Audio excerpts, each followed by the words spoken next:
आपल्या देशाची घटना लिहिणारे भारतरत्न डॉक्टर बाबासाहेब आंबेडकर हे तुम्हाला सर्वांना माहीत असतील. हो मॅम, आम्ही त्यांच्याविषयी संपूर्ण अभ्यास केला. खूप छान. पण संपूर्ण आयुष्यभर त्यांच्या मागे खंबीरपणे उभ्या राहणाऱ्या त्यागमूर्ती म्हणजेच त्यांच्या पत्नी माता रमाबाई भीमराव आंबेडकर आज मी तुम्हाला त्यांच्याबद्दल सांगणार आहे.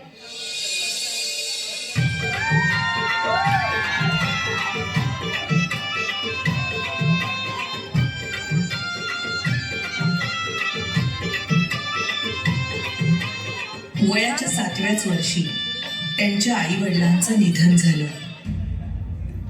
आणि घराची सर्व जबाबदारी त्यांच्या अंगावर पडली.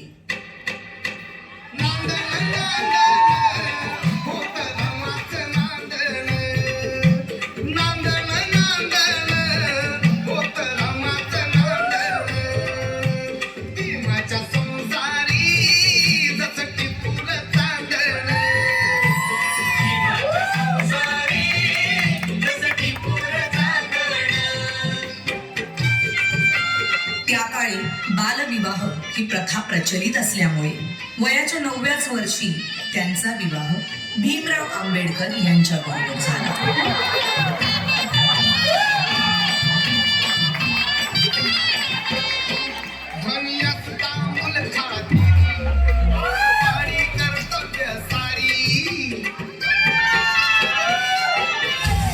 अगं, हे काय केलंस?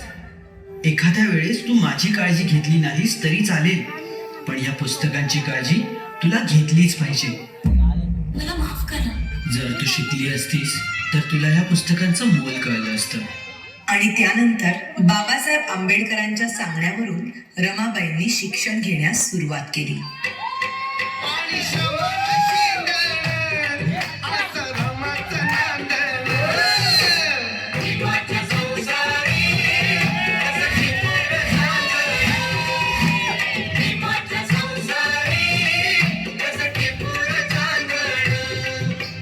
पुढच्या शिक्षणासाठी बाबासाहेब आंबेडकरांना परदेशी जावं लागलं, म्हणून रमाबाईंनी संपूर्ण घराची जबाबदारी स्वतःवर घेतली.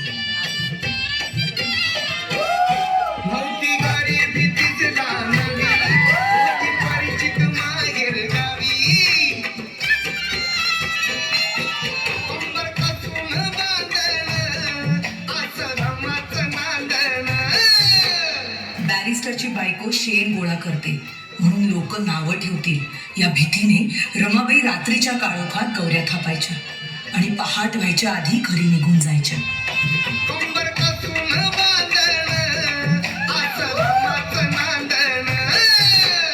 पण मॅडम, रमाबाईंची रमाई केव्हा झाली? रमाबाईंच्या 5 मुलांपैकी 4 मुलांचा मृत्यू त्यांनी खूप जवळून पाहिला होता. त्यानंतर लहान मुलांना उपाशी पोटी बघणं त्यांना कधीच सहन झालं नाही. अशाच एका वेळी भुकेल्या मुलांची दशा पाहुनी बांगड्या सोन्याच्या रमाईने दिल्या काढून आणि त्या दिवसानंतर सगळी मुलं रमाबाईंना रमाई बोलू लागली.